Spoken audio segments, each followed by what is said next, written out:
Step 3 is arguably one of the most important steps in your inventory software implementation project. I'm Lance, inventory software expert since 2006, and in this video we're going to talk about process or procedural design. So I used to call it procedural design for quite a while. Didn't quite do this step justice. Now I call it document desired individual procedures. And a picture is worth 1,000 words. So I'm going to show you an example of what I mean by document desired individual procedures. Let's drag this over to my other screen here. There we go. Okay, so here is an example of one of my projects. You'll see at the top of the list we have a checklist. We've got overall workflow summary. We talked about that in step 1. I should really call that desired overall workflow summary. And then you see below, we've got step 0.5, step 1, step 1.1, step 2. Now these are procedural steps. So if we blow up this one and click in this one, you'll see that it has steps and screenshots. Steps and screenshots. All right. This document can be used for training. Also, this document is created together with us and your key person in your company. So this is where we bring our software knowledge together with your business knowledge. And we take step 1 to the next level. If you recall, in step 1, we just looked at the overall workflow and documented a desired overall workflow. In the second step, we do some copy and paste and then drill in further. Let me give you another example here. Here's one. 2T created a purchase order. Create a purchase order. So in this company, this is how we decided would be best for them to create a purchase order. These are the steps and the screenshots for their individual procedure to create purchase orders. So the creation of these procedures and the screenshots, I use Snippet or Snagit. I really like Snagit. It can help with the circles and the arrows. On this screen here, you see I've got some arrows right there, and you may see on another screen, maybe if we come in here, we may have some squares and some steps, some arrows. It just sort of says click here, click there. There's a square that's sort of highlighting a certain area and some arrows. So Snagit is really good at making these nice arrows and squares to create a clear outline. And then when you have these desired individual procedural documents, you've defined clear roles and responsibilities.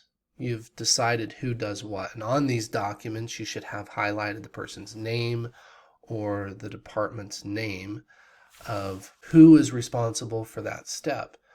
Also, who they report to or who they're accountable to should be trained in this procedure as well, or their assistant or their backup should be trained in this procedure. This is a time for the key person and the consultant or the onboarding technician, whoever you want to call, whatever you want to call the software expert. This is a time to make best practice decisions and document those decisions, and then test out those decisions. So imagine this. We've got the file set up and we've got our overall workflow summary. We've had a lot of discussion. The key person in the company has had some good time to be introduced to the software in the overall workflow summary step. this desired overall workflow. Then after that, we start meeting. It might take an hour or two for each one of these to decide the best way to use the software. The wording has been carefully selected for step 3 after years of helping hundreds of QuickBooks users implement inventory software. Document desired individual procedures. I'm going to go through each one of these. Document. If you don't document it, then it ain't going to happen, right? You're not going to carry out your best practice decisions. You're not going to remember your best practice decisions if you don't write them down. So documentation is paramount. You have to document. Desired. Don't document your current procedure. We know what your current procedure is. When you're implementing new inventory software, we want to document what we want the procedure to be, not what it currently is. Talk about what it currently is, but document what you want it to be. So desired. Document desired. Next word is individual. This is not an overall overarching workflow procedure because I'm having 5 user, 10 user, 20 user companies in mind for this step. Individual procedures. This is where you assign the roles and responsibilities. So step 3, document desired individual procedures. Roles and responsibilities. Who's going to do what? This is for the individual. This paper is for, it's like a cheat sheet for the individual to clearly understand what his or her role or responsibility is. And then it's a procedure. So document desired individual procedures. Now, every once in a while I get asked this question by the do-it-yourselfers out there that say, well, why don't I just copy and paste from the knowledge base article or the wiki from the inventory software website? The help documents, the help articles. And the reason we want to create these procedures specifically, or you want to create these procedures specifically for your company, is because the help documents on the website or on the wiki just tell you what all the features are in the software. They don't necessarily define the individual roles and responsibilities of the individuals in your company or the departments in your company. These documents that you should create, the desired individual procedure documents, define how your company should use the software. All right? So it is different. It's different from the help material, the help documents, the wiki on the inventory software website. So once you have these documents, then you can go to step 4 and train. But this is the time for the key person in your company to become an expert, to become as good of an expert as he can become in the implementation project. This is a train the trainer step where we as the consulting company train the key person in your company. The key person in your company should take these documents, get them approved by those who are actually going to be performing the task, or get them approved by an executive or a director that's looking over everything. As a matter of fact, it's best that the key person that puts these documents together is an executive or director. The key person should be someone who's highly influential and well-versed in all the processes, so we can actually carry these processes out.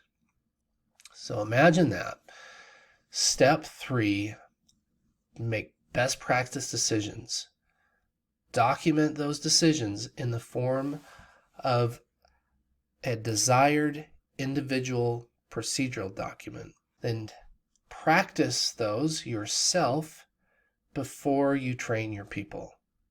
Become familiar with how to carry that step out in a realistic environment. Really put it to the test, because you're going to get hammered with questions when you train your people, and you want to be prepared to answer those questions.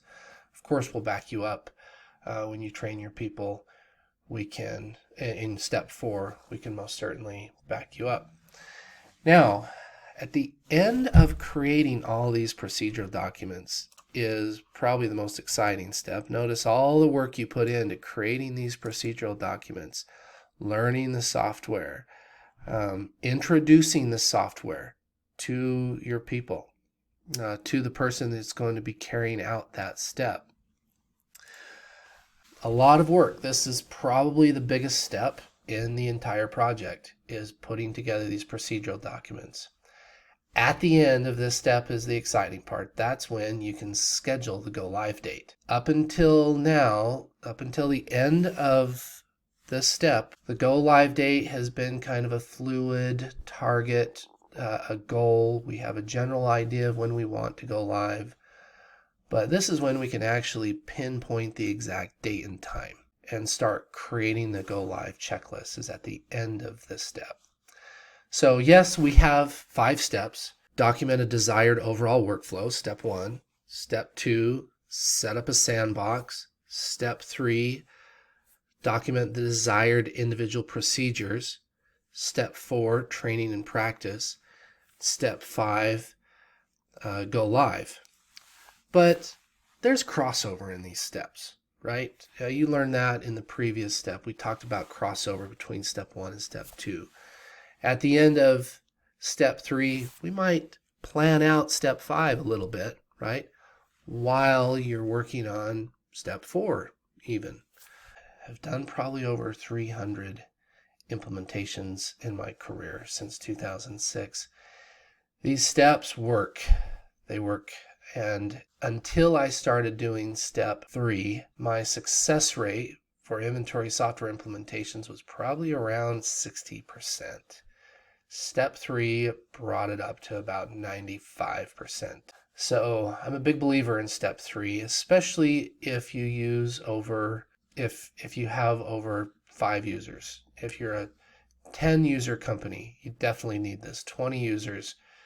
If you're a 20 user company, you definitely need to document individual procedures. If you're a 1, 2, or 3 user company, probably don't need this.